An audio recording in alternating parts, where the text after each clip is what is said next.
We live, Eats, Beats, and Rhymes. I know my body. We're live. Welcome back, man. Welcome back. Damn, it feels good. Warm weather. Good topic tonight. Wait till we get into it. All right, got the fellas, got the homies. You know what time it is. Another great episode of Who Do You Got, brought to you by the great people over at Eats, Beats, and Rhymes.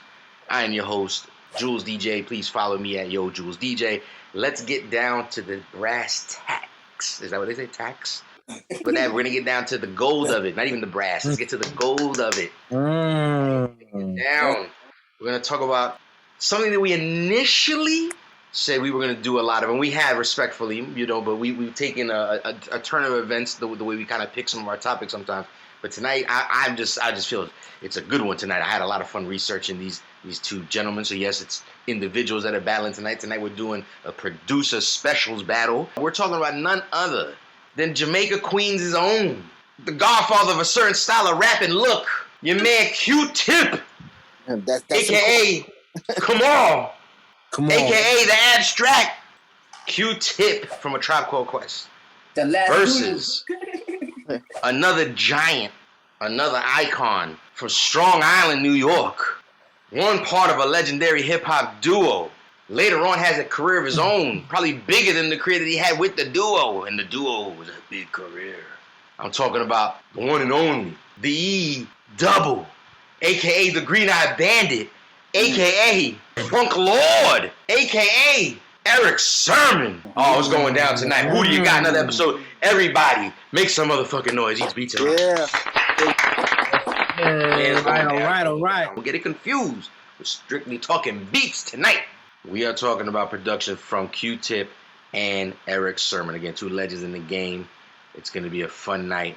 Shout out to everybody that's joining us in the chat room. Shout out to everybody that's joining us in the internet. We're getting ready to start. Let's go ahead and introduce everybody in the room. First things first, let's start on down the DMV side of things. My man, Mastermind 24K, what's going on, Poppy? It's popping, Papa. Yo, how you guys feeling? Good? Yeah. Good, man. Let's get down to it. So, my pick for the night is going to be the Green-Eyed Bandit, ERICK Sermon. ERICK Sermon. All right, first vote is down in the books. We got a guest joining us right now. We'll introduce him in a second. We're going to keep moving on DMV side of things. My man, 2 fingers up, 2 fingers down. Spells VA. What's going on, DJ Hobo? What's poppin', kid? What up? What's good? All is well, man. We're talking producer series status tonight. Like I said, don't get it twisted because you like to throw a lot of fucking wrenches in the game. That's your style. All right? Notorious for just being a troublemaker. I want to make it clear. We're talking about production only. Okay? Production only. Not your little crush on Q-Tip. All right? We're talking production only. I know your style. I know where you're going. I'm surprised there's not a picture in the background. But I'm here to let you know. ERICK Sermon, the Funk Lord, a.k.a. the Green-Eyed Bandit, versus the Abstract, a.k.a. Jay Nice, a.k.a. Q-Tip, a.k.a. Kamal.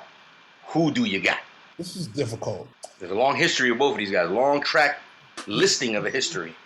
Because I feel like DJ Scandalous is going to stick to his normal guns and vote for the Queen's representative, I am going with ERICK Sermon. Oh no! Why don't you officially state that whole statement the way it's supposed to be said? Hey, hey, ERICK Sermon. That questionable hey. It didn't. All right, it's all right, Hobo.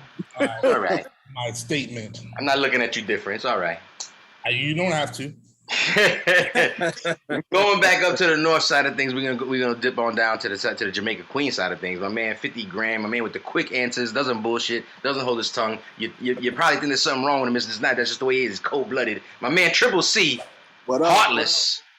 The result of Live Squad in your neighborhood. You get Heartless Triple C. Yeah. Recipe stretch. Triple C. We're talking about the producer battle. You were a Jeep ass back in the day. Kind of still are. You know, you represented for Queens up and down the Ave, playing loud, senseless music, annoying your neighbors. Whose beats annoyed your neighbors the most because you liked playing them the loudest? I'm going to have to go with the Abstract one. You're going with the Q-Tip on this. Yeah. You're a gun bars guy, if I'm not mistaken. Yeah. But it was hard. That's interesting. That's interesting. Okay. Well, going on to the other side of Queens, we're going to talk my man DJ Baba Midi, aka DJ Scandalous. Scan, Yes, sir. Wagwan. you are the respective producer in the room at the moment. I would love to get some dissection out of you throughout the night on what you feel here. Give us a glimpse into your mind state of between these two producers. And again, keep it light because we're gonna get into it. But again, why and who? Yo, this is definitely a tough one. Definitely tough one. Shout out to my good brother DJ Hobo, of course. But shout out to Cool Breeze who isn't with us tonight, who's the king of the doubles. I'm going with Eric Sherman. Are you going? Oh, wow! Did not see that Clutch my happening. Wow! Again, even when he doesn't mean to fucking DJ Scandalous us, we automatically thought he was going right. Yeah. And he went left. Nah, we're going left, Big Bomb. We're going left. Oh, man. Hey, listen, both teams got representatives on the board real quick. We got a guest joining us, first time guest on the show right now. First, I got to give this man the right introduction, all right? This is my man. If Triple C's my man 50 grand, no offense, Triple C. Don't take offense, Triple C. He only gets the high number because you was first. So he going to get the high number because it's next. That's the only reason, Triple C. If Triple C's 50 grand, this is my man 100 grand right here. My man Jay. And it's as simple as that, like just Jay. So don't get offended, anybody. My man Jay in the building. Jay, what's going on, kid? I'm feeling, man. You know. Yo, man, my man Jay. Just to give him a quick background for those joining us for the first time tonight. My man Jay been in the music business too long. I don't have time to go over his resume. Just know that some of your favorite projects have touched his fingers throughout the years. Pause. Some of the most legendary rappers have crossed his office space over the years. He's been to too many functions. I can't go anywhere with this guy without having to stop and have him talk or someone pull his ear. My man Jay, what's going on, kid? It's good to see you, man. Yeah, likewise, man. I'm here, man, just out in Charlotte. We're talking Q-Tip versus Erick Sermon, the discography of beats, if you will. All right. I got to ask you off the bat. We're going to go through some levels of this. It's usually about 5 rounds of questions I pose. And again, somehow we end up with a winner. But initially, I usually ask the guest off the bat without any explanation. And we'll get into your explanation throughout the night. But who do you got off the bat? It's not even close. Who is it? Q-Tip. Oh, shit. Okay. Boom. Here we go. Triple C, my man. 50 grand, 100 grand. We're looking at close to 200,000 on the fucking table right now. It's close. All right. Listen, close, my man dude. Jay putting it down. And I grew up in Long Island, yo. Shout out to Brentwood, EPMD. Yeah. I was confused. I didn't want to say that where you was from, and I was like, yo, I don't know which way you're gonna choose right now. I grew up around all of that, man. But yo, there aren't enough flowers to give both of these guys. But if I had to choose at the time, if I was a rapper and I needed a beat made and I had those two to choose from, I'm going with Tip. Oh shit! Fair enough. Again, we're gonna dissect why everybody feels. We like to say you got to stand on your hill and die there if you want to. You know what I'm saying? I go down with the Tip. Now, Jay, I'm gonna let you know off the bat. You're technically not by like we don't stand hardcore on this, but you're technically Team Q-Tip at the moment. You and Triple C, while Team Erick Sermon is DJ Hobo, Mastermind, and DJ Scandalous. Doesn't mean a thing because throughout the night I tend to ask interesting questions that kind of make you shuffle and do the jukes on the floor. That make you go, I know I'm Team Q-Tip, but why am I voting Erick Sermon at the moment? So we'll get through that. Don't feel bad. You don't have to stick to your guns if you don't want to. You're allowed to vote for the other team. Don't worry. But if you want to defend your stance on Q-Tip, nobody's going to stop you there either. Ladies and gentlemen, we're getting ready to start again. We do it every Monday night, 8 p.m. Eastern Standard Time. Eats, Beats, and Rhymes. Who you got? Q-Tip versus Erick Sermon. Round number 1. Here we go. Production styles with both these guys. I think it's easy to summarize this question with the pockets that I'm going to stick both these guys in.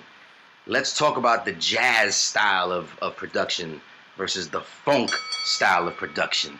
And if you know what I'm talking about, let's use some examples and stand on the hill that you want to stand on. What's up? It's not even so much which one, like I said, you like better or more, but we're going to get there. But let's talk that jazz influence. Let's talk that funk influence. Why do you think they're so mirrored in their particular pockets? Like I don't think, and Jay, I could be wrong, Scan, you can let me know too. I don't think Q-Tip has done too much funk stuff as much as like Erick Sermon has sampled so much kind of jazz stuff. I mean, I remember one certain record Erick Sermon used like 5 times. and it went like probably gold 5 times. So, Wow. what do you guys think? Who wants to get into it first? There's plenty. Well, you're wrong about Tip not being into funk records because Okay. first of all, he's a DJ first before he's a producer and a rapper. So he, True. knows how to pick records and just the wide array of, I don't know, I guess when you crate digging and you just find something, you just know that this is it. You know what I'm saying? And the story about CROOKLYN Dodgers is crazy to me because Pete Rock was supposed to make that beat and Tip was like, well, I'll trade you this for that joint. And he ended up making CROOKLYN Dodgers out of that. You mean out of the record? It's the sample record that they can't find now?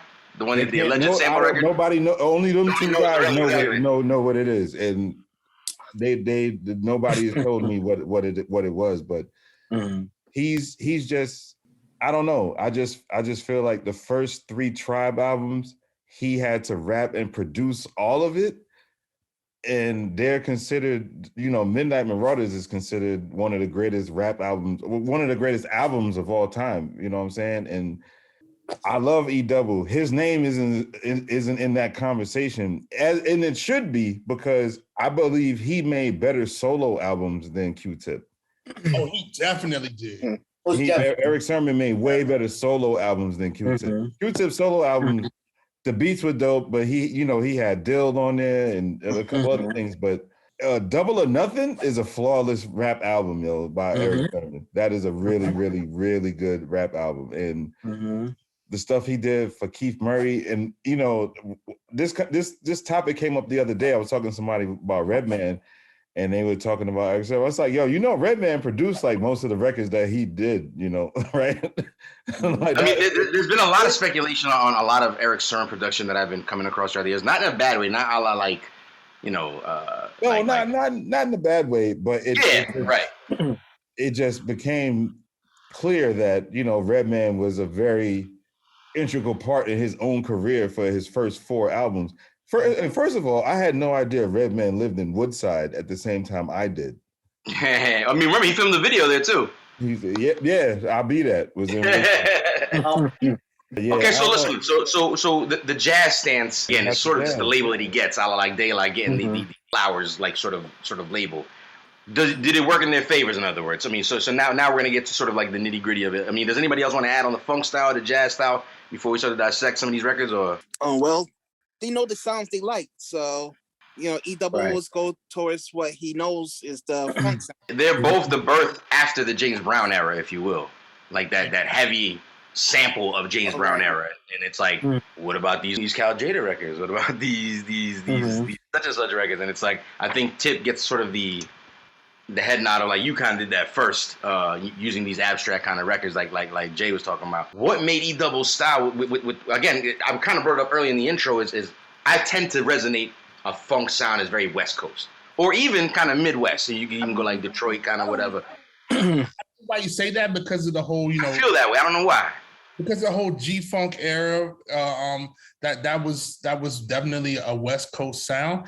But I mean, those early EP&D albums were crazy. This is what I'm saying. That's where I was going to go with. Like but he's also, I feel like, still the only person that ever resonated on the East Coast that did that kind of sound, which is why I think the West Coast loved him so much. Agreed. He has a hot song with Too Short.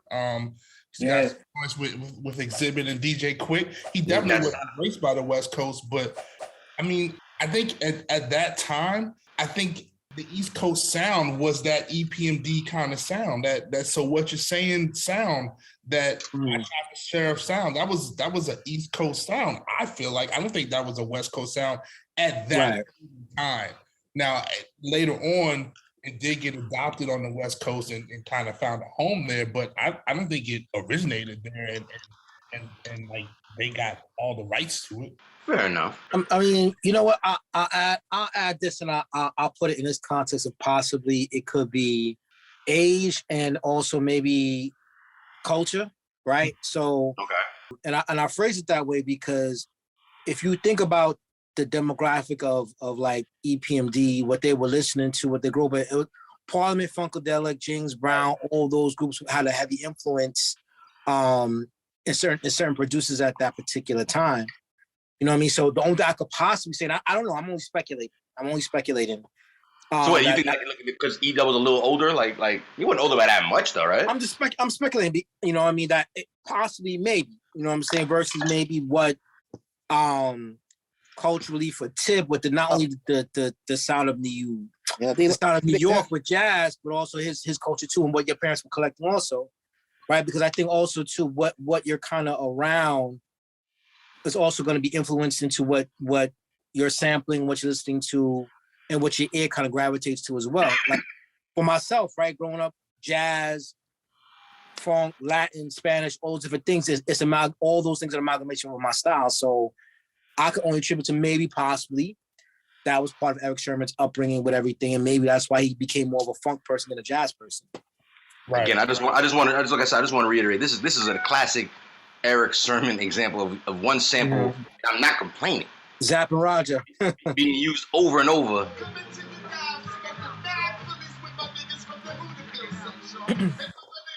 The Mary Jane shit, nigga. The Mary Jane girl shit.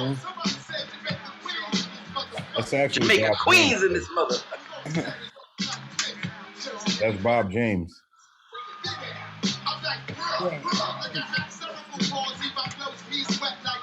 Caribbean Nights actually is the name of the song. The sample? Yeah, that's Bob James, dog. Is it? Yeah. El Fuego. That's but he has the Mary Jane sample like in the hook. Oh, the words. I can't wait to get it on. Yeah, but the beat, that's Bob James. I'm just saying, like that's another example. Like I said, the beat is Bob James, sure. Mm-hmm. We talking about beats, no? No, absolutely. I was just mentioning that huge Mary Jane girls like on 5, 6 different records, and all of them like it wasn't like, oh, he used it again. It was like and just blew up. So I asked the room now, we got to come to a sort of conclusion to wrap up round number 1 here. We see the jazz examples. We see the funk examples from each side. Which style you running with? Again, whose style speaks to you more at this point? You can't go wrong with both. You can't go wrong with both. You can't go wrong with both, but this ain't drink chance. You ain't going to sip something over here. You got to make a choice. You got to make a fucking choice around here. In this case, it actually is both. Listen, if the question turns out to be a tie, then so be it. But you got to man up. You know what I'm saying? This is barbershop talk at the moment. You got to stand on your fucking hill. Nah, this is record digging talk. Huh? This is record digging talk. Exactly. And you got to stand on one side of the fence. You still got to choose one.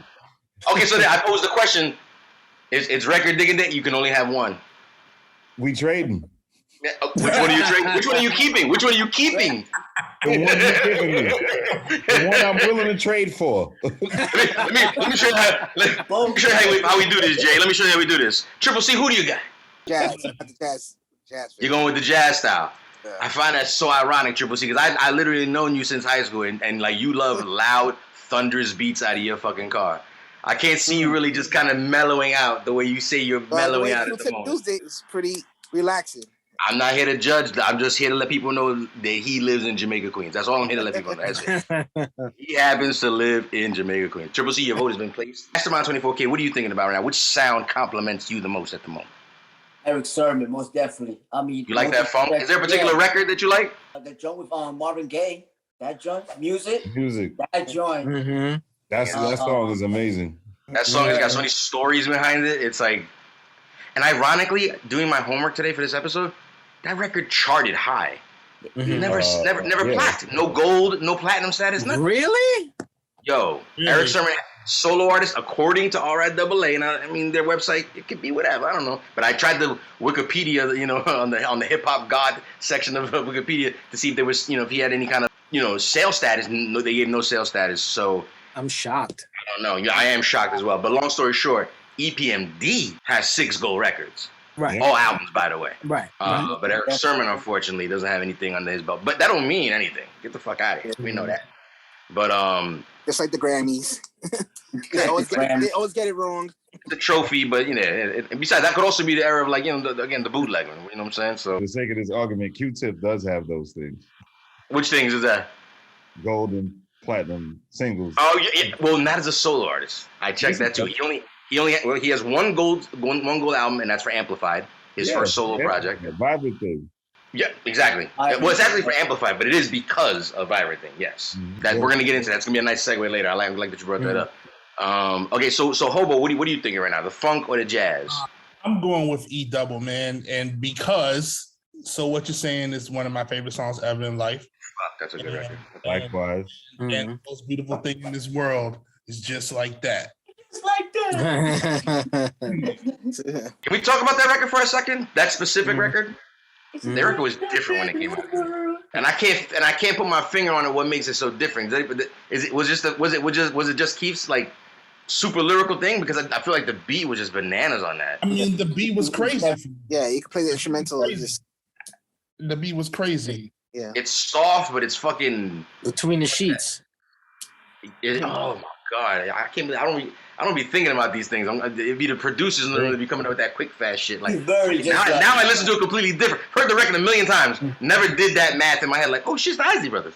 Never did that until right now. And not for nothing, because I know we probably won't get into this, but the song he did for Conway, "Dropping Tears," is recent too. Recent. That joint is fire. That joint is fire. Goes to show you still got it, because that joint's maybe like a year or two older. Like a year old. And nuts, bro. Yo, I'll say this. One of the greatest quotes I've ever heard was from Q-Tip. I'm not being biased here, but he said, "This is the only thing you can do to death." He said, "Michael Jackson did it to death. James Brown did it to death. You can't retire from this shit. You just, as long as you're dope, you're just gonna keep being dope." You know what I'm saying? And it shows that when I see Method Man on songs with Conway, I'm like, oh shit. It's amazing, to see that. And this is one of the toughest choices I've ever had to make as a rap fan. Q-Tip or Eric Sermon. And let's be clear, Jay, just to be clear, we're gonna run throughout the night where we're gonna have like these conversations about like, again, records that like I didn't know he did that shit, like one of those kind of situations, because there's a lot of Eric Sermon records specifically. They're like, I didn't know he did that. A lot. From both sides. Yes. But I mean, I've been more shocked with the Eric Sermon shit. Like Reservoir Dogs, for example. I had no idea he did Reservoir Dogs at the moment. I knew later on. Right. But like, if you're not familiar with Reservoir Dogs, we're talking Jay-Z Volume 3, The Locks, and Rockefeller on the same record. We got to confirm that, because I got a report that he did not do that beat. Technically, police. Somebody tell a lie. According to the gods at Wikipedia, they say different, Jay. Are you trying to fight the gods at Wikipedia? I don't trust Wikipedia at all. The gods at Wikipedia you don't trust? Fuck no. I'm gonna have to mute you before they hear this conversation. I want to say we just picking up steam, baby. Malcontent said he co-produced Reservoir Dogs. Who's the other co-producer? Probably Dame Grease. Is it Dame Grease? That would make so much sense though too. Yeah, it does make sense. Because the sound of it too, because Dame's good for them guitar licks, them like them. I said this around, some of my producer friends, and the niggas just looked at me like, oh. So the conversations come up before. Shut up. Fair enough. Hey. Again, this is literally the conversations that we like to have here at this fucking on this platform. But these are the things, these little hip hop nerd things that we know. To his credit, he put out a really good album just 2 years ago, 3 years ago.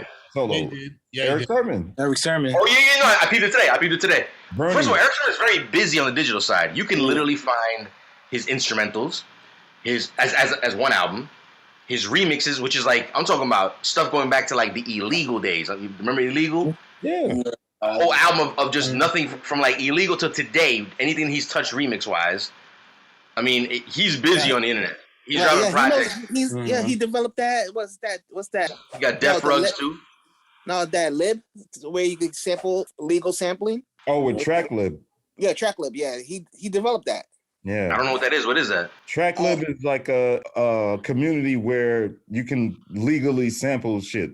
Yeah. It's a community. You can sample shit and not get sued. Basically. Not get sued. Yeah. That's dope. Okay, and that's interesting. Shout out to everybody at what's it called again? Look who's running it. Yeah. Tom Silverman. So he got to be making some money on that. See how you see the face you made? Because that's the face every artist ever signed a Tommy we ever made. Like, oh. Tommy, that's what Jizza meant when he said Tommy ain't my motherfucking boy. It sure ain't. Listen, so we got to wrap up round number one. Got your vote down. Mastermind, we got your vote down. Hobo, we got your vote down. Scan and Jay, where do you guys stand at? You want to go first? I'll go Jazz. You're going Jazz, Q-Tip. I mean, what's up? Like, what, is it just preference? The kind of records you like as well to sample? Like, what's your reason? Just really quickly, just preference, and I know that caters, into how I approach my style sometimes. Jay, you've fallen into a very common situation we come across this show, depending on the amount of people that we have joining us at times. Sometimes, like I said, the answer turns out to be evened out. You actually get to make the difference in this particular round. Because sometimes your vote won't matter. Because a lot of these guys, as educated and as well-sounded hip-hop music knowledge as they sound, a lot of them tend to fucking text each other off screen and fucking jerry-rig the whole thing and lean on one side of the fence when it comes to voting. That don't even sound right. All right? As the master gerryman. They tend to always vote one-sided. Always. So I got to play devil's advocate and the host most of the time. So most of the time their votes don't count if it's 3-1, right? It's like your vote don't even matter. But letting you know, Jay, your first round ever, Eats, Beats, and Rhymes welcomes you. Who do you got? Q-Tip versus Erick Sermon. The jazz or the funk is the question. There will be no funk without jazz. So you're going jazz. Only jazz. Here the we go. It is. So, ladies and gentlemen, round number one, we asked the question, talking production styles. We're talking that jazz style versus that funk style. It looks like this round goes to the Queen's God himself, Q-Tip. Round number one, Q-Tip officially on the board. Score number one. Shout out to everybody in the chat room. Oh, but what they saying in there? Is anybody feeling funky? Are they feeling different? What they saying? You split. So Malcontent went with Q-Tip and Black Moses went with E-Double. Wow, I would have sworn Black Moses would have kept it Queens, but I guess it's just the way he was raised. But we're gonna just keep it moving right now. I'm playing. Moving on to round number two. Again, we do this every Monday night, 8 p.m. Eastern Standard Time here, Eats, Beats, and Rhymes. We do an episode of Who Do You Got? Tonight we're doing a producer battle style, Q-Tip versus Erick Sermon. I wanted to talk about some off-topic things when it comes to these guys, but let's go ahead and get into it. Again, we're talking production.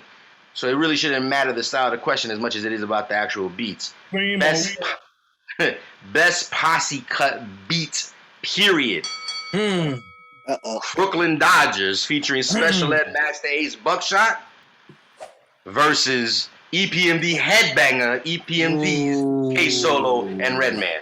I want to give you a quick little refresher. I want to give you a quick little motherfucking refresher.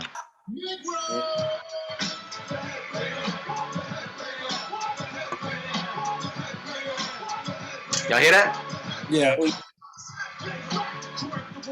My sound knock from rocks as I chill. Then bust grills, she takes snapshots of a maniac. Dressed in black, around abstract, you just playing me too close. So now they get you cracked. Black. Not one like Jesse J. The hell with the bitches in the so-called fame. Should we miss the heart? Yeah. As I climb chart, busting as daily as I compose like Mozart. I'm not gonna front. We can go all night playing verses from a bunch of people. If anything, I would have played the Redman verse first because it was so fucking dope.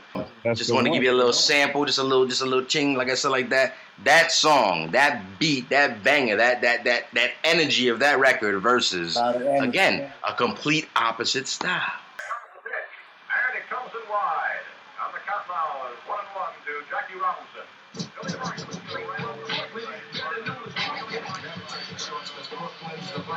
Panic as another manic depression. Adolescent stares at death. Now what's left when there ain't no God and a whole lot of pride? It might be a homicide, so let the drama slide. We don't want no problems, bitch. Get your name in the obituary column, shit. This life is too short, and it just gets shorter. I had a quarter for all my people they slaughter. Last year alone, in the dead zone. Walk straight, but don't walk late. Cause I'm coming with a hate only made from what it made me. Cause nobody ever played me. Now it's only getting worse. Buckshot and Ace in the land of the race. Kicking you in your face. Ooh, I can't do it. I cut off the other one. I gotta cut this one off too. I can't give any people. Oh boy. I can't give favoritism. That's the eight. You can't cut Matt. No. Yo, I gotta go with I'm sorry. Crooklyn Dodgers for me. Oh, Triple C with the quick fast. Jump Yeah. out. Just let you know right now, Triple C is like a fucking gunslinger, the Billy the Kid of the show. He's quick to shoot. So you're saying why Triple C? I'm not gonna let you go get off that easy. So why Crooklyn Dodgers? I like the piano in that. Is that piano? I can't tell the difference between It piano. sounds like some kind of like harpsichord or something like bring, bring, bring, bring. Yeah. Yeah. But I love that. I know they know the sample, Jay. I know they know. Who? Them. Q-Tip. Yeah, they know. They know. He always claims that he doesn't know because I've seen interviews with him and they're like, you gotta tell us, and he's like, I honestly don't know. I really don't. Like it's one of those situations. He's like, Let me tell you something. I would say the same thing. That's what I'm saying. I know he knows. So this group come sue me like I'm Kanye? Nah. Exactly. Fair enough. Good point. He's doing the dance. Okay, so Triple C, first one to put his vote down. Anybody else feeling courageous? I just want to say, Crooklyn Dodgers. I don't even appreciate this question. Hold on. Why are you feeling disrespected? Jay said Crooklyn Dodgers. Did I hear that correctly? Yeah, I'm going Crooklyn Dodgers. What is it? Where were you? How old? What was going on? What happened? I was in 9th grade when that came out. It's just Headbanger came out and you already knew that EPMD was a problem. And you knew Redman was gonna be a star when he Yeah. I always say Headbanger is Redman's Winter Wars. Like he got a chance to just. But his name is on the track. When Crooklyn Dodgers came out, you ain't know who did this shit. It was like magic. It just came out of nowhere. It's so mysterious. And the fact that nobody knows what they sampled makes it even more paramount. you putting it that way, it almost makes me look at it like the first version, respectfully, of like the Super Crew, of like a Slaughterhouse, like all these 3 MCs that have solo careers. We're like it's not his record, it's not his record. It's like no, we're the Crooklyn Dodgers. These you know are what I'm saying? Random MCs from Brooklyn, Special Ed, Buckshot, and Master Ace. It came out of nowhere. We were like, and it's good. It's produced by a Queens dude. The mistake, like the fact that it's so mysterious, man, that's what keeps. Because every time I listen to it, I'm like, what the fuck did he use for this? What is that? Someone's gonna find it because again, the level of technology we're at today, the attention to detail. A lot of these new kids are like, just someone's gonna find it one day, and it's gonna be I'm sure there's a Shazam for beats. Well, there's a Shazam for music, so yeah, kind of same difference. But okay, so who else is feeling froggy here? We talking posse cut again. We're talking specifically about the beat, but just try to remember that moment you was in when you heard Headbanger versus Crooklyn Dodgers. I mean, we're talking. I'm trying very. They're only a year apart, by the way. Yeah. Okay. I'm trying very hard to stick to the beats of this, right? Because this is a production situation. Headbanger is like I was a little bit older, so like I was in a different place when I heard it for the first time, and it was just, I mean, it just smacked me in the face, man. But to echo what Jay said, Crooklyn Dodgers. I couldn't wait to do the dance, and respectfully, you know what dance I'm talking about. And Redman had the tissue. Redman had the tissue in the video. He had the tissue. I want a tissue. He started that shit. And I mean, I'm an allergy sufferer, so I've been there. Yeah. That's the same time he was on Hobo. Yeah, definitely. Oh wow. I mean, I'm an allergy sufferer. Crooklyn Dodgers is a different kind of song, man. The beat is different. It's that piano or whatever that is when that comes in, and the horns and just the bass line. So I'm going Crooklyn Dodgers. Oh, okay. Look at this. The game is scaling. Look at this, ladies and gentlemen. Can't deny it. As much texting under the table, Jay. I'm telling you. You're probably part of the group chat too. Mastermind. You don't have Jay's number? Definitely, I'm going for Crooklyn Dodgers. Oh shit. Yeah, okay. Definitely. He said definitely. That's it. Definitely. What's your reasoning behind that? Like it was me. I was trying to figure out what sample that was, and I was like, "What the heck is this beat, yo?" It was different. It was like to me, it was like slap in the face. Okay. Oh shit! No, I hear you. This leaves DJ Scandalous, and I want to let you know right now. This is the part of the show where we let people like DJ Scandalous know your vote don't mean shit around here. Mhm. You took too long to participate. If you had acted like some of these gentlemen that voted before you, you'd have a say. Now, it's only thing that's looking in your favor at the moment is the fact that you're not a quick ass motherfucker like the rest of these guys. All voting on one side of the table. But I'm gonna let it slide this one time. Which way you gonna go? Because again, you're a producer. It's a producer battle. Like, what's going on? Man, I was really conflicted. No. Just what do you got? I'll go Q-tip. Q-tip. Q-tip. Oh, okay. Why? I'm gonna let you dance. Go ahead. Why? You already stuck your toe in. You already stuck your toe in. Stick the whole foot in. Nah, I think overall, I mean, Headbanger, like we said, it's a monster, and it's a forever record. Both are forever records, like we always discuss. I think what kind of edged it out is something what the room kind of touched on, and basically the mystique of Crooklyn Dodgers and the MCs of it kind of edge out Headbanger. In that Headbanger, it's a great song, great beat, fire lyrics, but I think the beat and the overall package of Crooklyn Dodgers edges it out. Again, I think a lot of people are fascinated by the beat, which, respectfully, it deserves it. I have one word to describe that. What's that? Scenario. It's not no scenario. I got what you're saying. Headbanger is not no scenario. Right. I think Headbang is better than Scenario. Not the remix, but the hood remix is different. The Kid Hood remix. But the original version, I think Headbanger got that one. I gotta give it a tie, but because of the remix, there was no Headbanger remix. True. So I edge towards the Scenario, but Headbanger was a monster. Do y'all remember that Def Jam was the first rap label to put on a pay-per-view event that year? No, what was the event? They had a concert, and Redman was walking around the joint with a baseball bat. Yo, it was $30 to get the joint. Def Jam always get the money, baby. Queens get the Redman was walking around. Nobody knew it was Redman, though. Get the money. That was a lot of money back then for us. Listen, that's almost as much as a boxing event. I'm talking. What year was that? 92. That's like 94. Yeah, okay. Yeah, that's Julio Cesar Chavez years. That's still Mike Tyson years. There's no way. This is a good amount of money for a fight right there. I don't know where y'all live, but this is the jukebox. If you remember the box? Yeah. It was called the jukebox when upstate, in the late 80s and shit. But yeah, Redman, that shit came on there for free. And Redman had a hood on walking around with a steel baseball bat.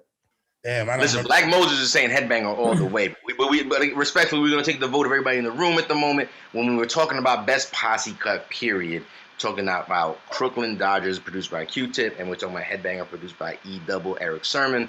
It looks like this round goes one-sided. It's a one-sided event. It looks like everybody decided to go Crooklyn Dodgers. I can't knock anybody on this one.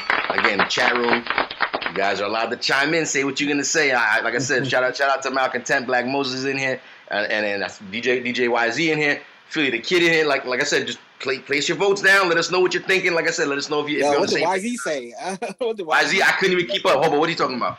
He didn't make a vote. He just came in? He didn't make a vote. Just dropped in I bet. So listen, round number 3, fellas, we're going to keep it moving again. We do this every Monday night, 8 p.m. Eastern Standard Time. We just going to get right down to it. We're talking Q-Tip versus Eric Sermon. We're talking beats. Let's talk, in my opinion, out of this fucking situation, who you got to choose from, left or right. Let's talk the best remix production. I want to play you 2 songs that both these gentlemen remixed, and they're going head for head. Pause. Starting out with this gem first. See if y'all recognize this. That's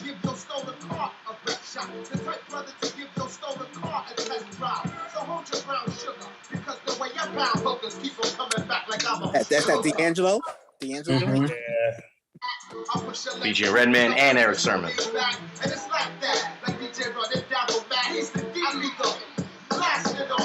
This was crazy.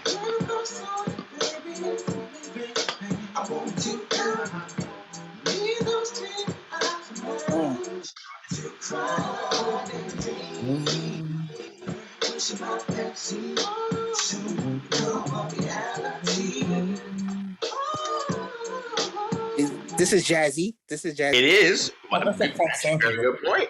Say again. Funk sample for sure. It's a funk sample. Can anybody confirm? I can't confirm, but I'm. I can't confirm. Just gonna talk just because you can talk. I wanted to put that gem right there against. Only have to play one remix. You are, and you know what it is, right? I mean, do I need to play? No, I need to play, right? We're talking about the official. Both remixes are official, obviously, but It was so official they made a video for it.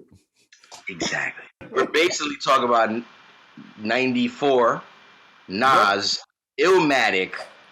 Hold on. What? Oh. You talk about us texting each other. How does Jay know what you're gonna play off rip?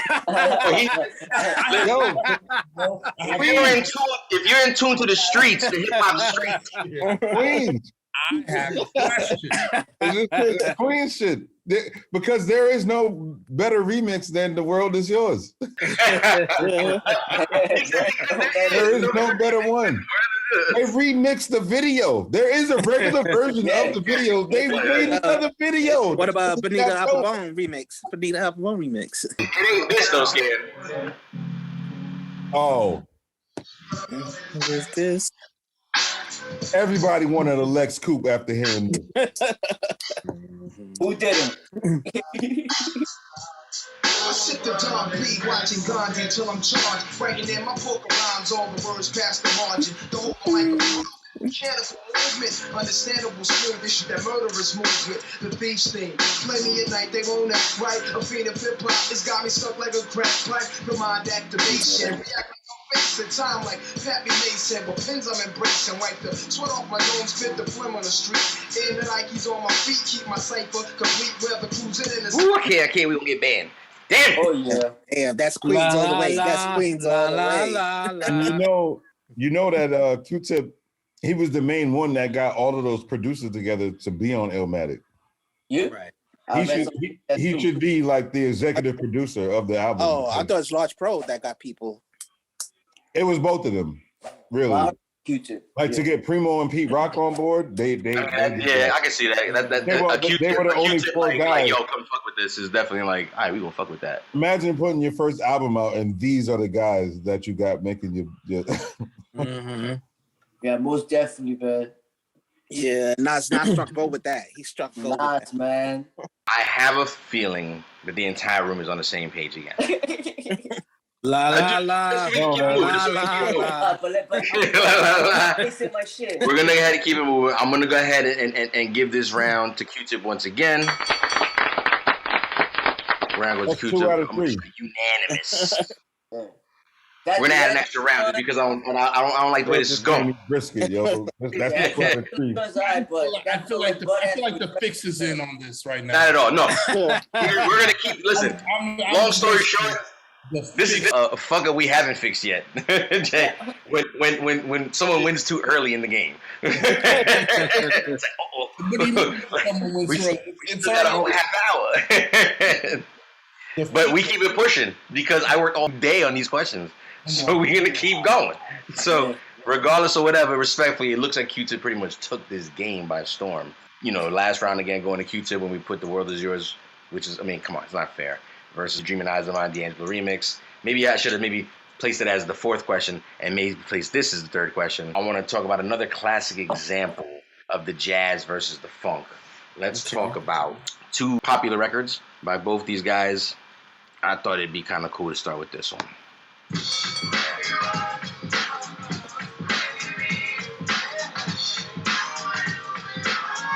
I feel like this shit was so hard when it came out. And the way they mixed the record is crazy.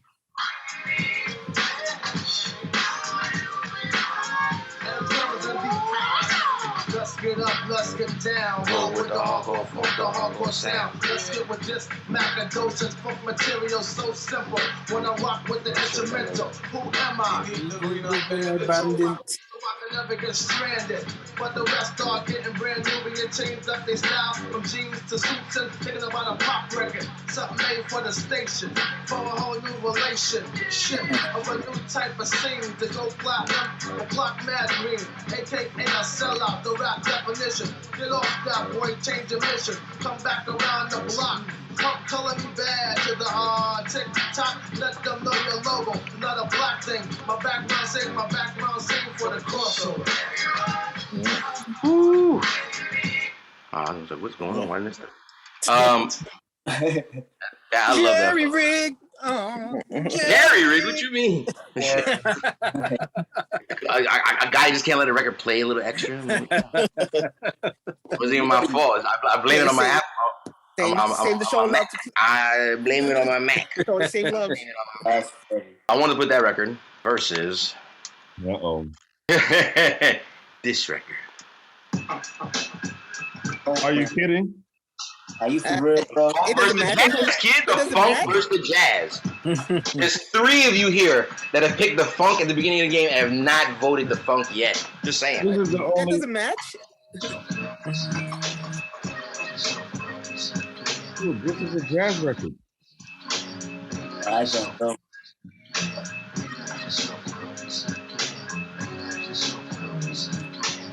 Check it out, you got me mesmerized with the black hair and your fat ass style. Street poetry is my everyday, but yo, I gotta stop when you drop my way.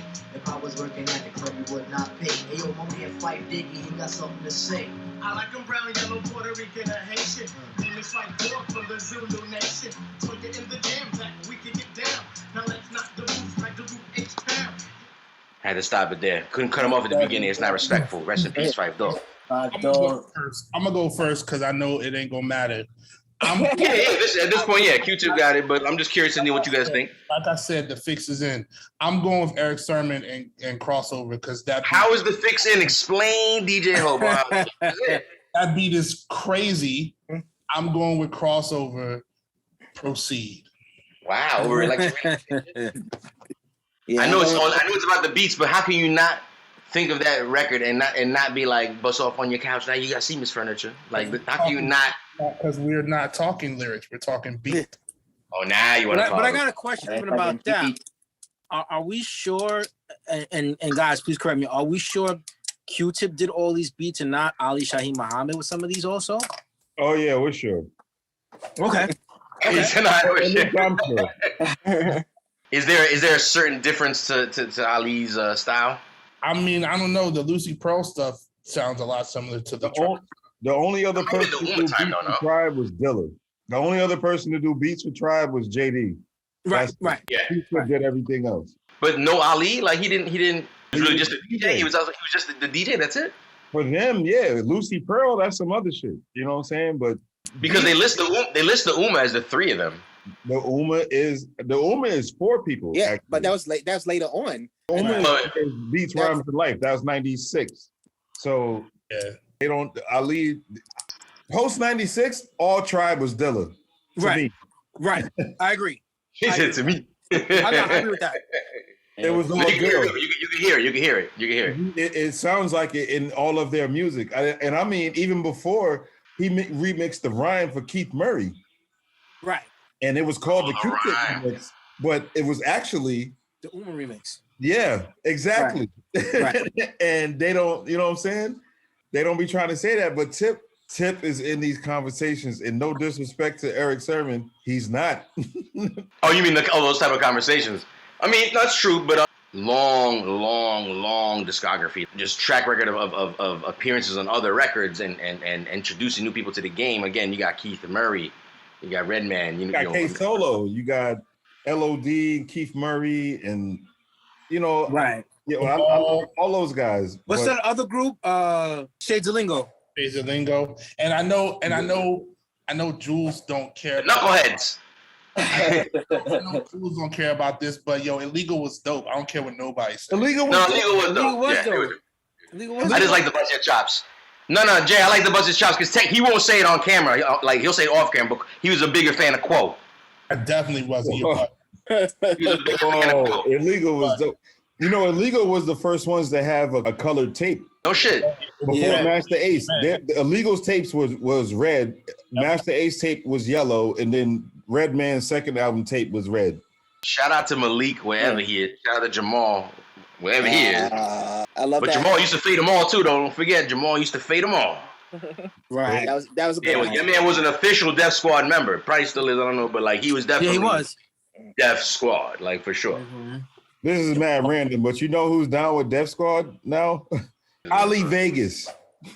Oh, that's his cousin? Ali Vegas. Wow. Ali Vegas. That's what it is. Ali Vegas is Lamar Odom's cousin. Oh, shoot. I only know that because I worked. And does Ali Vegas have a record with Primo? Son, The Specialist. You know, you don't remember that song? I think probably need to hear it again. The Specialist, Ali Vegas is Primo did that shit. That's not the record on the soundtrack, is it? No. Oh yes, it's on In Too Deep, I think. That ain't Primo. I thought that was Chops. Yeah, that's not Primo. I thought that was Chops from Jersey. That's what I was like. If you're talking about that, and it's a dope record. It's a fire record, actually. It's like one of my favorite. Actually, it's the only Ali Vegas record. That's not Primo. Even though it had the cuts on it, had some cuts on it too, but they're not Primo cuts either. It was like cuts is very, very distinctive. I know those. Wasn't, and maybe you guys can answer. Wasn't Rick Ross signed to Eric Sherman at one point? Yes, early Rick Ross. Was. Oh, I didn't know that. Rick Ross was working with Eric Sermon at around the same time P.D. Pablo was. Like 98, 97 maybe? Mm-hmm. And Rick Ross been out that long? Yeah, he's been out that long. He was doing what he was like, He's been writing for Trina for a minute too. He been out a long time. Like all these dudes used to just be out in Long Island because you know Eric Sermon's from Long Island, so these dudes used to just be out there. Ross was definitely sleeping on Eric's couch. Oh, shoot. I didn't know that. So, I mean, again, not that any votes kind of matter at this point, but does anybody want to place a vote down between Crossover or Electric Relaxation? Yeah, I'll go with Crossover with this one. That's right. Now you want to step up. Well, I feel like it didn't match. Those two didn't match. So what do you mean they don't match? Again, I'm doing a classic. Oh, okay. A classic Q-Tip sound versus a classic like Eric Sermon sound. Versus the jazz. I mean, that's literally like I feel like the sounds that were going to battle tonight. But he picked more like a fast pitch song, gets in the mellow. It was like Coltrane versus Sly. You know what I'm saying? Like that's right. Stick to your guns, son. Don't let him try to these gerrymandering. Triple C put his vote down for Crossover. Is anybody else feeling Crossover? Mastermind, what are you thinking? I'm thinking about that Q-Tip joint. That's an epic track. And he was in the intro of the Wayans Brothers. Yes. Yes. Oh my God. I forgot about that. Yeah. That's an epic. I forgot about this. Mm-hmm. That's so random, but yes, facts. We all dropping little Snapple facts. He said it was on the Wayans Brothers. Like, oh shit, he's right. Yes, sir. I think about that all the time because I think about how much money they had to spend on using that. Because if you hear the music they use after that, you're like, what the fuck? Right. How you go from Electric Relaxation to this? I'm like, what happened? I'm like, what's this? Oh, Space Brothers. Oh shit. It was an old lady getting hit by a bus to that song. That's crazy. Yes. Yes. Yo, Hobo, what's the chat? That's automatic. What's the chat room saying, Hobo? Malcontent went with the remix, the Who's World remix. Doesn't look like anybody else has. Nobody's talking about Crossover Electric Relaxation? Oh no, Philly said Crossover as well. It looks like Black Moses guessed Ali Vegas earlier as well. Philly said Crossover. Black Moses is riding with me with Crossover. Malcontent chose Electric Relaxation. I'm really surprised there's not more people going Electric Relaxation. You know, I fucking love Crossover. It's definitely a moment. The video is dope. But they had like Carcanine shit on. Like, I'm tired of Electric Relaxation. Are you really? It's one of my favorite records, dude. I heard that song so much in my life, dog. So much in my life. And it's been covered a lot of times too by all those like jazz bands and shit. It's not the hottest, and it's not the hottest song on that album. Yeah. It not on the album. It's a hot ass record, dude. It's not the hottest song on that album. It's if someone goes Tribe Quest, like what they sound like, that's probably one of my first go-to records. I skipped that song. What? Wow. That song. I heard it so much. Yeah. I'm tired of it, bro. I'm tired of it. I heard it so much. Heard it so much. My favorite is Bugging Out. I like that. Yes, I play Bugging Out over that joint. I love Bugging Out. Bugging Out is dope, but like you being very disrespectful right now. I'm not being disrespectful. I'm just telling you I'm tired of it. He didn't say he didn't like it. He said he enjoyed it. I didn't say I don't like it. I just said I'm tired of it. No, you did. Dictators don't dictate. They just tell you what to do. Don't you get tired of this shit? many times I gotta hear that song, bro? Yo, Black Moses said it's elevator music right now. I'm Word. I don't even know what to say right now. Elevator music. I was about to act like I'm 20 years old. Like I'm dead right now. Hip hop blasphemy. I don't know what you guys are talking about. Listen. Somebody probably put that on, use that as whole music when you call it for customer service. Wow. Wait, you're making me sweat right now. Longevity. I'm telling you, bro. Come on. Wow. Let's be real. Yeah, take a puff of the bong, Jules. Wow. So electric relaxation is Papa John's whole music. Wow. Wow. Papa John's whole music. When you order a chicken sandwich, I'm telling you. And the worst part is, I look over at the chat room and all I read, the first thing I read is, they're colored, they're brothers. I'm telling you, man. No disrespect. Respectfully, but come on, man. Damn. Wow. Yo, hold up. I had to take a break, but when I was walking away, I heard someone say that electric relaxation, you've heard it too many times in your life. That's like someone in the chat room said it's elevator music. That's like saying you've heard "Beat It" too many times, or you've heard. Very different song. Very different song. Why is it different? That's the new modern day kind of music that whatever the pop music was of that era. This was the pop music of our era. So when you if you're in the elevator, you hear "Beat It," you don't be like. Oh yeah, it's Beat It. It's Michael Jackson. So it's fucking electric relaxation. Yeah, but they're not playing Beat It in the elevator. They're not playing Beat It in the elevator. First of all, wait, Triple C, you trying to say it's boring too? It's all right. Yo, you were the jazz picking motherfucking round one tonight. What is going on? Fucking. Look, you were the first one. I'm the jazz. I'm going first. The jazz. What about jazz? I like the jazz song. Stick to your guns, Triple C, such a sellout. Triple C. We got the jazz. How much they sell? What are they selling? DoorDash to your house? What are they selling, Triple C? Jules, are you mad because Triple C is not falling in lines with everything? I'm mad because I know y'all accuse me of rigging the game. I know y'all cheating behind the fucking scenes. Mad because Jules is being. I fucking work hard all day to come up with these questions. Are you mad because Triple C is being his own person and not falling in line with everything Queens? Let me explain something real quick. These questions are so good. You know what happened to me today? You know what happened to me today? I put these questions in the wrong order. That's what it was. I put the questions. I feel you. Because if this was maybe question number 2, number 3, there would have been some pointage. There would have been pointage. There would have been some points on the board for Eric's sermon. And I feel like, the round 3, you were like, the game's over. But yeah, but listen, so Mastermind is the only one leaning on electric relaxation. Is it safe to say that everybody is going crossover on this? I'm going electric relax. Jay going with electric relaxation. I'm electric relaxation. You're going electric relaxation? Yeah. Uh-oh. It looks like close. Q-Tip once again takes this fucking round. Any confusion about how this game is going? Queens get the money. No time. No time. Not to mention, they shot the video in a cab. Black and white cab, word. They shot the video in a cab. And a diner. Well, we're just talking about beats. Now you want to get technical. EPMD. He's a rookie. Just relax. I saw a post the other day that EPMD actually shot a video in a sewer. Wasn't that Dr. Pex? So what you saying? No, it was So what you're saying? So what you're saying? So what you're saying? They shot that in an actual sewer. Yeah, the old New York City joint. Yep. Wait, Scan. So you're telling me when you saw this video back in there, you could tell it was a sewer? Like you were like, they in the sewer. It's a sewer. It definitely looked like around in New York. If you ever rode the train.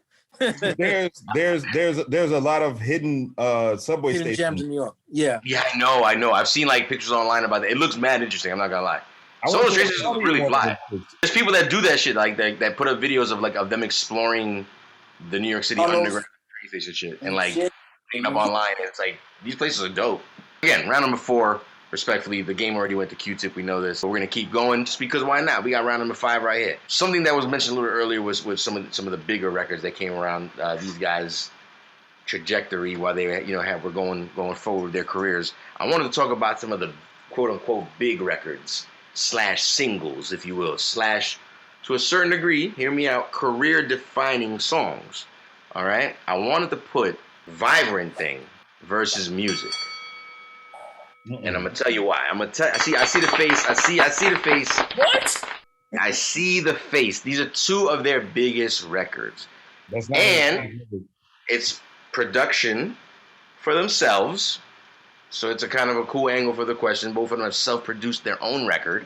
And ironically, records turned out to be pretty big. Like I said, Q-Tip as a solo artist has a gold record because of this particular single. And then you got Music, ironically, didn't get no plaque at all, but it reached like number 2 on the R&B charts and like number 22 on the top 200, which is like, again, the regular white people charts. So both songs work at a black wedding. Yeah. Oh, there you go. Very kind of true. It's true. And what I thought was funny about this one is like not so much the style of jazz or funk, but like how most of the records, ironically, Q-Tip, they tend to be, not all the time, a little bit slower. In this particular case, it's a bit faster, and vice versa with Erick Sermon. Not that he goes fast, but he's not going in a more mellow kind of lean back sort of situation. Whereas in his music sort of scenario, I feel like he kind of is. It's kind of a laid back kind of track. So again, big singles for both these guys, big records for both these guys, and career defining in the sense of, again, it's the highest charting record for a solo record for Erick Sermon. And as far as Vivrant is concerned, it also helped define Q-Tip's solo career, because I think this is, while we know he's the backbone of Tribe Called Quest, this is the first record we heard from him off the, respectively, he came off the Violator soundtrack first. Yeah. That was the first time we heard about like Q-Tip Vivrant Thing, not a Tribe Called Quest, a Vivrant Thing. So it was kind of like, oh. I have to interject here. Oh, what's up? Because Vivrant Thing, it couldn't. I'm not sure for for numbers, but there's no way that Vivrant Thing charted higher than Got Till It's Gone by Janet Jackson. That I feel like that is Q-Tip. No. But again, this is Q-Tip record. Like that's a produced record. He produced that song. I understand, but that's not a Q-Tip record. It's a Janet Jackson record. So you're saying songs that they produced for themselves? In this question, I'm talking about Q-Tip produced his record and Erick Sermon produced his record. Oh. In this question, not overall their career. Dilla produced Vivrant Thing. You know what, Jay? I was going to ask that question because I know he did Breathe and Stop. I was going to ask that. Now, again, according to the credits. I got proof, yo. I got proof. Y'all, can y'all, if I play music, can y'all hear it? Yeah. You'll be able to. I got proof, yo. Come on, man. I know Breathe and Stop is Dilla. This is ask that. This is the original Breathe and Stop. Mm-hmm. For some reason, we can't hear it. We cannot hear it.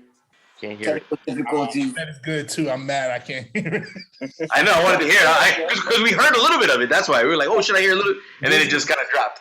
On these, I have the beat tapes. I have almost every Dilla beat tape since '96, maybe. Okay. And Vivrant Thing is on there. It's on there. It sounds a little different, but it's on there. Yeah. No, I know. No, we heard a little bit. I guess we heard maybe like 2 bars. I'm gonna ask that question. So again, according to the Wikipedia gods and the credits in most of the records, it says what it says. That's why I don't trust Wikipedia. What about with the actual vinyl? It says Q-Tip, but the same thing with the Keith Murray rhyme remix. It says Q-Tip remix, but Dilla did that beat. Dilla, yeah. There's no way you're telling me Dilla didn't do that beat. Yeah. And then I asked somebody that was in the camp, I used to work with Young RJ, and they were like, yeah, this is his beat. A lot of those records that Tip was credited with are Dilla records. The Dilla beats. A lot of them. A lot. He's maybe Tip found a sample and Dilla just made it into something. That's why in the movie. And that's why in the movie, Barry Weiss, when he was flipping out, he was like, didn't these guys come around? He was like, who the fuck's Jay Dilla? He's like, who's JD? This is the guy's name on all of the beats on their sample budgets. And he didn't understand why. You know what I'm saying? And yo, man, did y'all read Dilla Time? This is off subject. Oh, I want to get it. Yeah. Is it worth it? I mean, obviously it's worth it. But is it worth it? I started reading. I got to the 3rd chapter, and I had to start over. That's how good it was, because it put the perspective that he puts the book in. It's kind of like how he put his rhymes in, because everybody thought Dilla was wrong because of his style of. If you put Dilla's beats on music sheets, it looks like shit. Right. A musician would be like, how the fuck am I gonna play this? I can't do this. But when you listen to it, it's like, oh my God, there's an unbelievable. I think Tip said the same thing. I think Tip felt the same way. He felt it's a feeling. Yeah. Yo, he went to listen to his beats on a bus at a show, and all of a sudden he's in Tribe.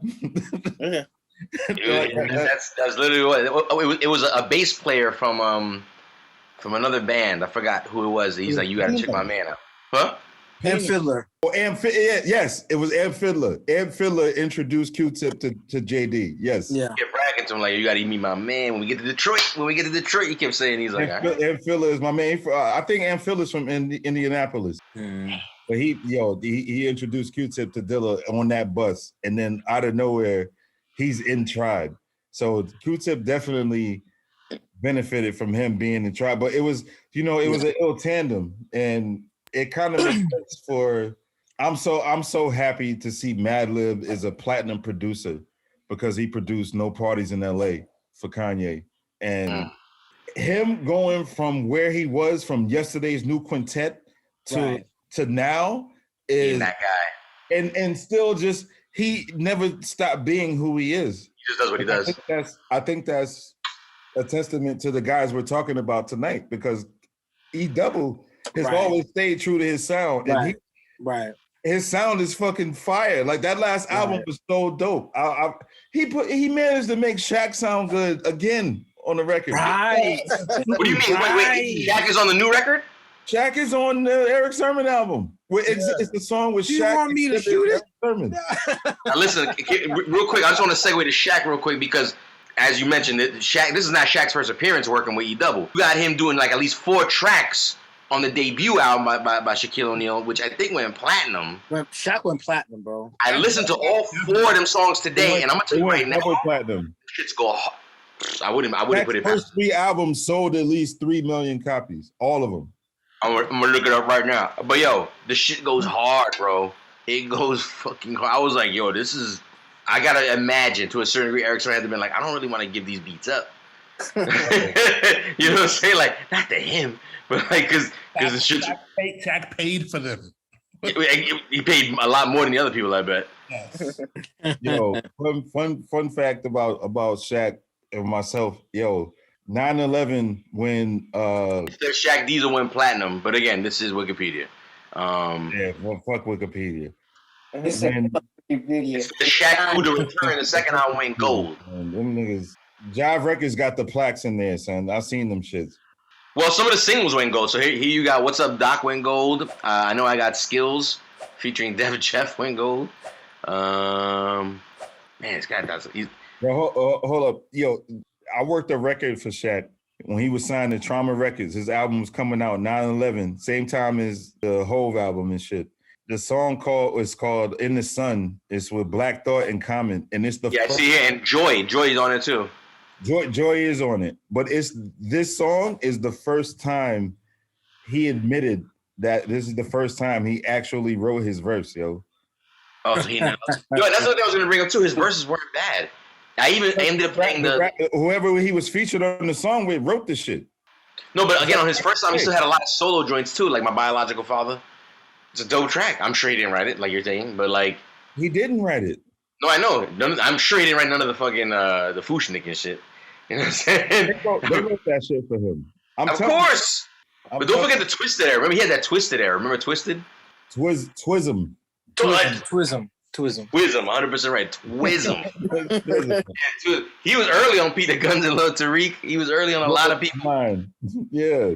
Twism. Holy shit. He was the first person to have a $200 shoe. You can't stop the That's with rain. $205. You can't stop the rain. They came out. Yo, man, I'm letting you know right now. So Jay just Eric- fucked the whole Eric system. Sermon Luckily, wins. Eric Sermon wins this round on default. I was gonna say, Jay fucked the whole shit up because he's one of those guys that you watching like fucking Jeopardy, and the guy goes, I know you think that's the answer, but it's not the answer. Nah, It's like, no, that's the answer, and they go to the judge. Like, well, shit, we just looked it up, and fuck, he might have a point. They just discovered some new shit, and that's where he's at right now. Where it's like, well, I know what the shit says, but listen to this. And it's like, oh shit, okay, motherfucker got receipts. Q-Tip wins by default because his name is in too many conversations of GOAT. Eric Sermon's name should be mentioned in there, but Q-Tip's name is mentioned in too many conversations where it involves GOATs. And I think the other day somebody was arguing, they said, is Midnight Marauders the perfect album? And he produced it all and rapped on it. Mm-hmm. And Low End Theory. So it's and People's Instinctive. I was gonna say specifically the first one for sure. The first one, but Eric Sermon did the same thing. Eric Sermon did the same thing. Respectfully, so check this out. So I made better solo albums. I wanted to bring this up. Well, Eric Sermon's first solo album is what? No Pressure, right? No Pressure, yeah. No Pressure, and then Double or Nothing. Yeah. Yo, that's a flawless victory. That's a Mortal Kombat shit. So Peep Game, according to this book, Check the Technique by Brian Coleman, I found an interesting portion specifically about EPMD, and they were talking about the Strictly Business album, which, if I'm not mistaken, is what the most samples or something. No, but just I think this is what their first album, or this is their first album, right? Strictly Business. Strictly Business is the second album, I believe. In here, they interview both Eric Sermon and Parrish Smith, and in the interview, Parrish claims that he entirely produced majority. Oh yeah. Of albums 1 through 3. Yeah, that's not. And that Eric might have came through it like a sample or two. Eric refutes this in the same book. You could tell they were in the same room when they had this conversation. Yeah, I heard about that. He's like, yo, neither of us knew how to do that shit. He's like, he gave the engineer the credit. He was like, his name is Carlos something. I'm trying to find it right here. But he was like, that guy. He's like, we basically we'd be like, yo, here's the record. We want that part. We want this. Do that. He's like, and we kind of just watched him all the time. Technically, in layman's terms, what you just said for him to do, that makes him the producer. So yes. Yeah, I mean that's the same argument they do with Marley Marl from back in the day too. Who makes the beat? The producer is the person who arranges the sound. So that makes perfect sense, and it makes perfect sense with the Redman shit because what the album, from what I hear, what the album is entirely produced by Redman. There's like 2 songs that Eric did. We did an episode. Yeah.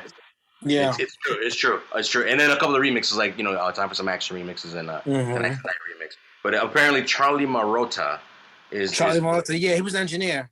So yeah, he gets most of the credit according to Parrish. According to Eric. Parrish, like I said, says like, nah. Does it say where it was mixed? Long Island. Yeah.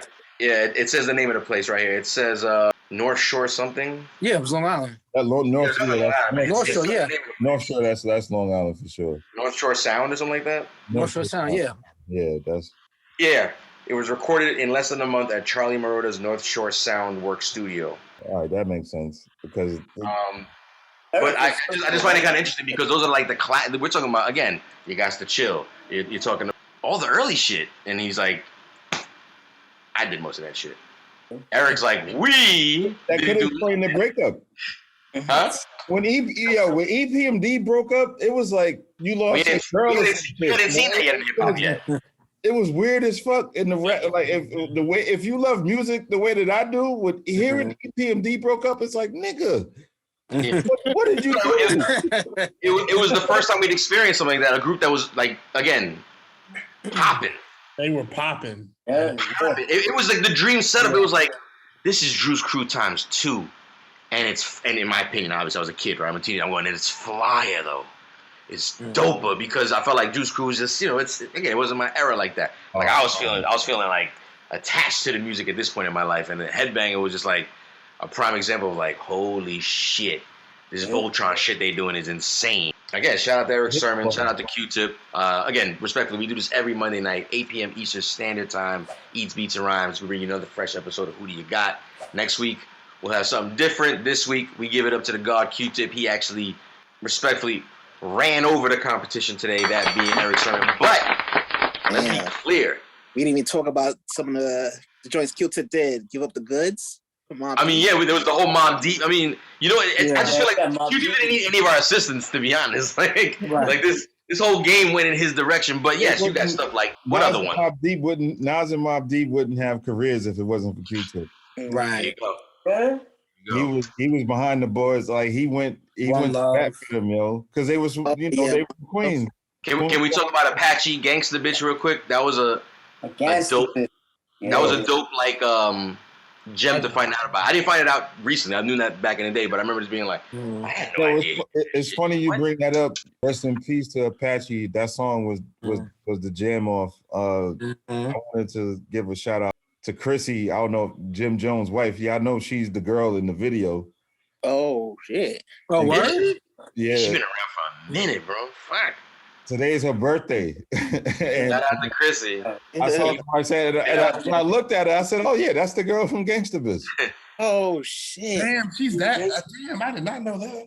Yeah, she's a little older than she looked. I think she's in her 50s, if I'm not mistaken. She turned 51 today. There you go. I got to feel that times 4 pennies, but yeah. Yeah, there's a lot of Snapple facts tonight.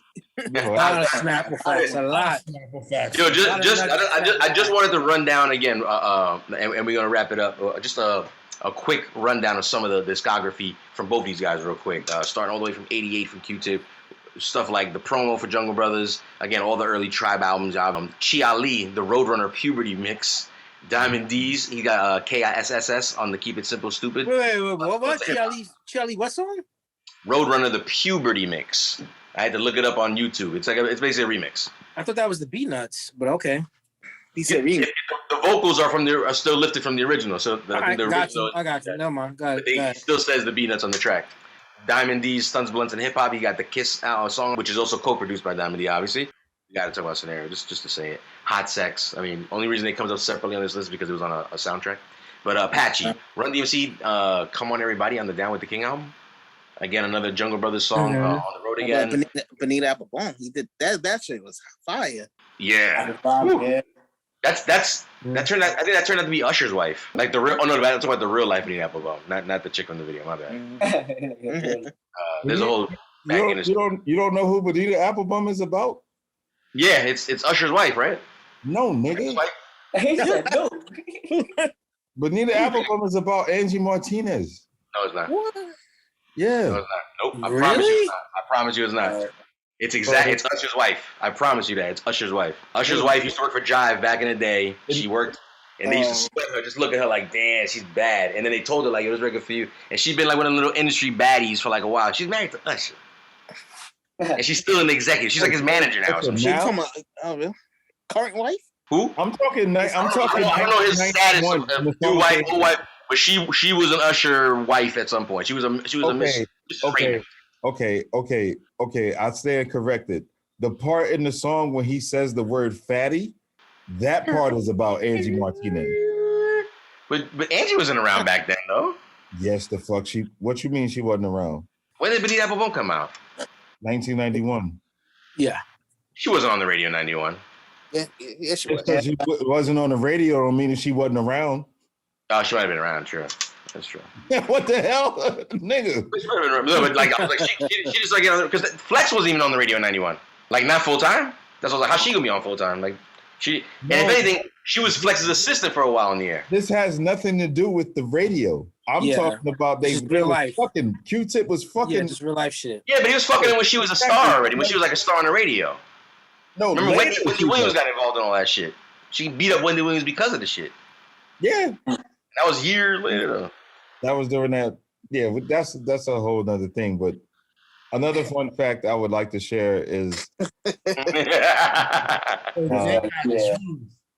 I want You got gems. You guys know that a Millie, the Lil Wayne song, you know how big that song was. You know that's Tribe, right? Yeah, I saw a video on that. It's insane. It's like this big. Do you know why? Super duper small. You know why they don't get paid off of that? Because that's Fife's voice saying a million. Right. A million. Why don't they get paid for it? Because Cash Money is distributed by Universal, and they somehow acquired Tribe's publishing. So that they had that, they were label mates, so they didn't have to pay for the feature. And Bangladesh still has not been paid for that beat. Was it Corey Guns didn't get paid either? I bet you.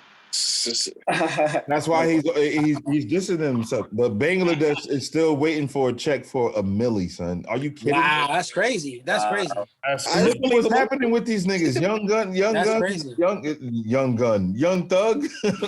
Thug, yeah. Young Thug and Gunna. We gotta have a whole nother show about these niggas thinking they could be. Like, have y'all not watched The Wire? What the fuck?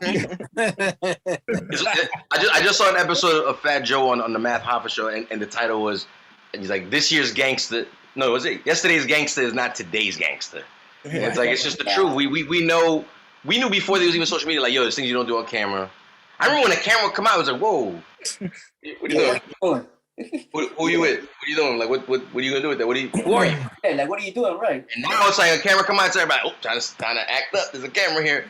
Listen, just before, because I'm really high, and I want to make sure I give some honorable mentions to gems that didn't get mentioned tonight that needed to get mentioned, like Mac Get Down remix.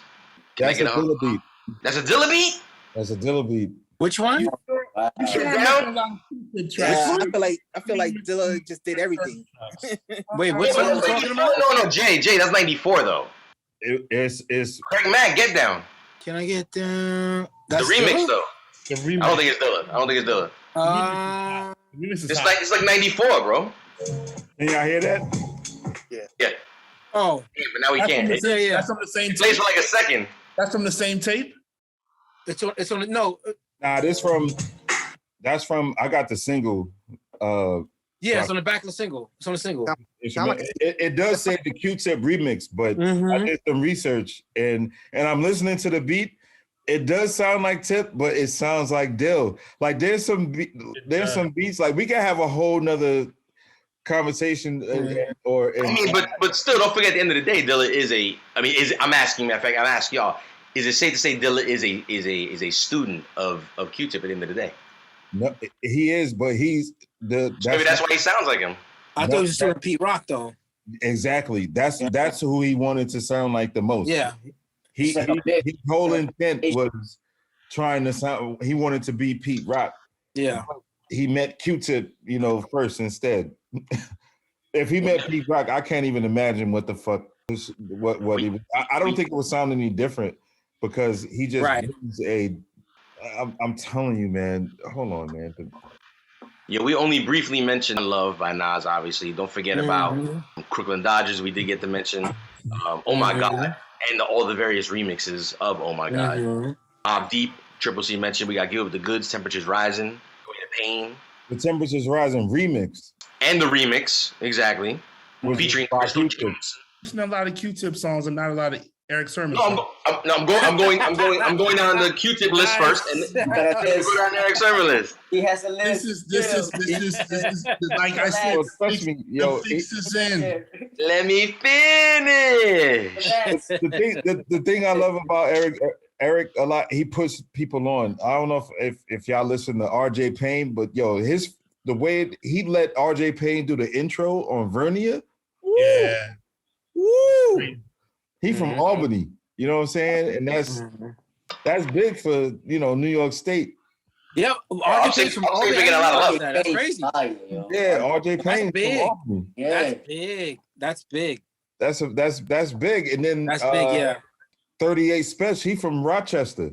Yeah. Right. Yeah, you know what I mean? And they're nice. And they both be Eric be giving them beats. You know what I'm saying? Right? You know what? You might be. You might. Hobo might be right. He might. Eric Sermon might win this by default because he about to help me get some bread. I forgot about it. He's about to help me get some bread. Listen, we have. Okay, I'm gonna run through some Eric Sermon tracks. Even though I wasn't done with Tip, but Illegal, Hit a Gut, We Get Busy. Both songs were definitely fire. I won't lie. Definitely bangers. I'd be remiss to not mention. I used to like the Bomb Diggy. I thought that shit was hot. Hostile, introducing Keith Murray the first time on the No Pressure album. Hostile it's 99 degrees in the shade. Before I catch blood on my blade. Yeah. That was insane. That shit, he scared me because there was a video for that. I remember he just looked crazy. Well, the razor blade out his mouth. Keith Murray to this day, he looked crazy, but he looked crazy back then too, though. He just looked fucking crazy. Again, the 4 tracks on Shaquille O'Neal's album. He at one point tried to introduce, like I said, sort of a Cypress Hill's version of what was her name again, Skin? Alchemist and the Con Kid on the West Coast, Hooligans, right? And then you got Hooligans, yeah. Eric Sermon had the Knuckleheads. Scott Conn. We don't count How High. How High? That's well, I was going in order of year, but yeah, you got How High. I was trying to mention some of the lower key joints, like some of these, like Word, Shades of Lingo. We talked about the Keith Murray album, obviously. Again, he produced 3 other tracks on Shaquille's second album. Obviously, all the Redman stuff. Jamal, Keep It Real. Keep It Real. The How High. Never forget the How High, the actual How High record. The Fly, Robin, Fly. That's just classic. That was big. That was the remix. He did the original and the remix, exactly. You got Jamal, like Triple C just mentioned. Hey, Jamal. The Situation and Keep It Real of Jamal. Question mark Asylum. For those if you know, you know. Question mark Asylum. Yes, I have that single. Yes. You know. Yes. Okay. Power Rule, the B-side, Rock You Not Quick. It was a gem I found back in the day. Power Rule from Queens. I think they were Brooklyn, but it might be Queens too. But some Spanish Puerto Rican. Power Rule's from over here. Power from Queens. Okay. Well, my bad. Shout out to Power Prince Rule. I think was the lead rapper, if I'm not mistaken. Yeah, he's from Jamaica. Okay. I remember I found that gem at probably like Fat Beats or Rocket Soul, and I just remember like, oh, Eric Sermon, word, like Eric Sermon was a name you could trust. He had the Buckwild status, or at least to trust to bring it to the turntable to play a record. Like, oh, if it's Eric Sermon, I'm at least going like, you know what I'm saying? Like, he definitely, you could trust Eric. So you could trust Eric Sermon. Mm-hmm. The D'Angelo remix that we just played, there's a Bahamadia remix that I found for a song called I Confess. Oh yeah. Yeah. Oh yeah. Yeah, I know that. Oh, this is fire. It's really good. I don't know if I even heard the original, but I don't want to because I like that version a lot. Shout out Alfonso Hunter, if y'all remember that R&B dude. Yes, sir. I think that was Arista, if I'm not mistaken, back in the day. You got the Insomnia compilation with a bunch of I'm not even gonna go through that one. The Redman on there. Rockefeller is on that shit.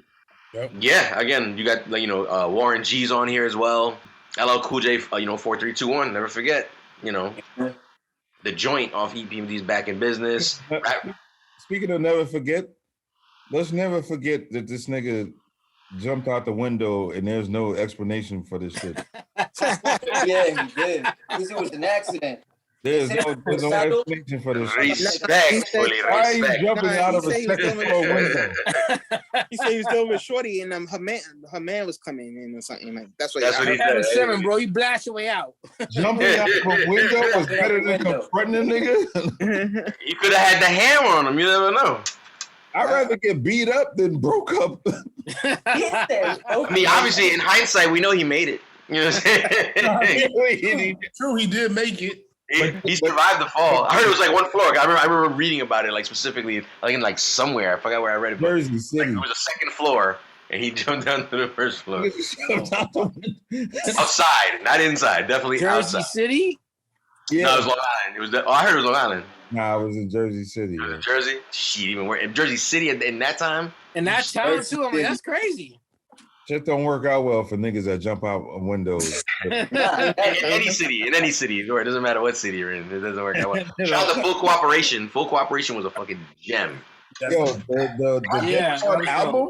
That was dope. Death Squad album that had the Survival of the Other CD in the back?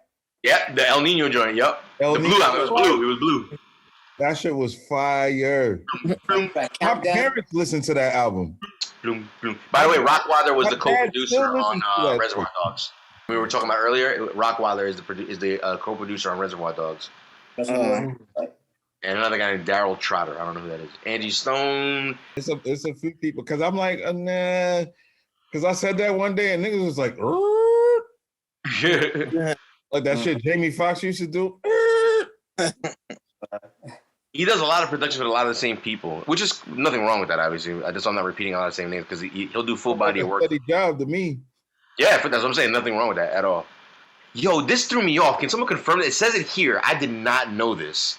It says, by himself, no co-production, that he produced Oh No, featuring Mos Def, Pharaoh, and Nate Dogg. Rockwilder. I believe that. I thought that was Rockwilder. I thought that was Rockwilder too, but I also saw that, Jules, and it threw me for a loop too. I was like, word? I was like, wait a minute, what? It sounds like No, we talked about it on the E-Double. Does sound. episode. He does. We did? Yeah, we did. We talked about it. It sounds like Rockwilder to me personally. It sounds like the way the drum. It sounds like rock, but the way that the drums hit, and the way that it just goes, it sounds like a record that Eric Sermon would rap over. That's the only thing that makes me think him more than rock. But it does sound like a rock beat. It sounds like a rock because it's not. Yeah, it's not futuristic. It's not in modern. Yeah, the strings on top of it because it sounds like what was the one that what was the one him and Redman and Method Man was? What was that? The Blackout, right? The Blackout. Yeah, the Blackout. Oh, the Rockwilder. The Rockwilder. Yeah. That's fucking like with the alarm. Fucking that's a song you could play at any party, yo. It's anywhere. And those guys checker. And Rockwilder, that's another guy who deserves his flowers while he's Absolutely. here. Absolutely. Let me explain something to you about Rockwilder. Your man produced Lady Marmalade, the current version, the Missy, Maya, Christina Aguilera, ladies joint, yeah. Yeah. He will be fine. Hollis, bro. That's a Grammy. They won a Grammy for that. Hollis? Yeah. I didn't know that. Oh shit. Hollis, bro. That's dope. Hollis? Yeah. Yeah. Wow. I did not know that. That's dope. Apparently, he produced a track on Ludacris's Chicken and Beer, Hip Hop Quotables. Yeah. Tony Touch, How Do You Want It on the Peacemaker 2. He did something for Bizarre. Because Rockwilder used to hang out at Hot Wax. Yep. Hot Wax. Oh shit, did he? You're right, Black Moses. He used to hang out there with Sean from Flatliners and all them cats up in there. Oh my god, I remember Sean. Flatliners. Wow. Yeah, he used to hang out at Hot Wax all the time. And he was a manager at UPS because I worked there. Shout out, respect to Tony Yayo. Shout out to Tony Yayo. He actually shouts out Hot Wax in his latest episode of his Vlad interview. He's like, yo, we from that area. He's like, we used to be at Hot Wax. We used to be at Hot Wax, bro. Mine was Sai. That was my guy. You know I used to deal with Sai. I was actually a very nice guy. He was a cheapo, but he was a nice guy. Bought that Flatliners record. Me too. I bought Live Evil. Live Evil. Evil Live. Whichever we get so Live Evil. Mm-hmm. So one guy used to work at Hot Wax. The other guy, let's just call him the main guy, Red Rum was his name. He was Russell Simmons' nephew. And then the third guy, Hobo mess around like, what the hell are you talking about? You don't remember Flatliners, Hobo? I remember Flatliners for sure.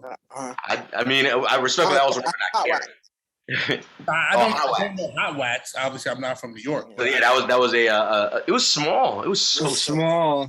But it was a legendary record electronic store. Jam J used to be there a lot. It wasn't even its own store. He's right. You had to go to an electronics store and go to the back of the fucking electronics store. Yo, you keep saying was. It's still there. No, the fuck it's not. Yes, it is. No, it's not. I was just there recently. It's not there, dude. Hot Wax across the street from the bank? Nah, that's closed. No, it's a bar. It's like a salon thing now. It's like it's a salon. It's a salon. Yeah. It's been going for a long time. Trust me. That's like my little area. Like I know. Trust me. Like I've always tried to keep up with them. Maybe I know a new location because yo, they might, but I just don't know what they would sell. Like what the fuck would y'all sell? Like nobody wants it. Like, I don't know, but definitely very, very small. Shout out to all the small little, I guess you would call them mom and pops. Yeah. In New York City throughout the 90s and the 2000s, you held us down. Shout out to like Rock and Soul, and shout out to if you know, you know, and I could be describing this the wrong way. Y'all correct me if y'all know. Shout out to the Rock and Soul lady's sister, who's over on 8th Avenue and like one block down, maybe like on 38th or 30th, whatever the opposite direction of her shit was. And she had a store also, a little cut in the back, mad vinyl. Do y'all remember going scan? Do you remember going with me? Yeah. She was the sister of the lady who owned Rock and Soul, and she opened up a store like a block away, like an avenue away. And we used to go in there and just bag mad records. Real quick, I remember real quick when going back to Hot Watch for 1 second, when Rockwilder did the Erykah Badu record with Busta Rhymes called One. I remember Sean and them playing that record before the shit came out. They were playing it in the store. Cats were losing their mind in the store when they were playing that record, bro. That song is it's on Busta's album. Yeah, it's on Busta's album. Yeah, that joint is nuts, yo. Yeah.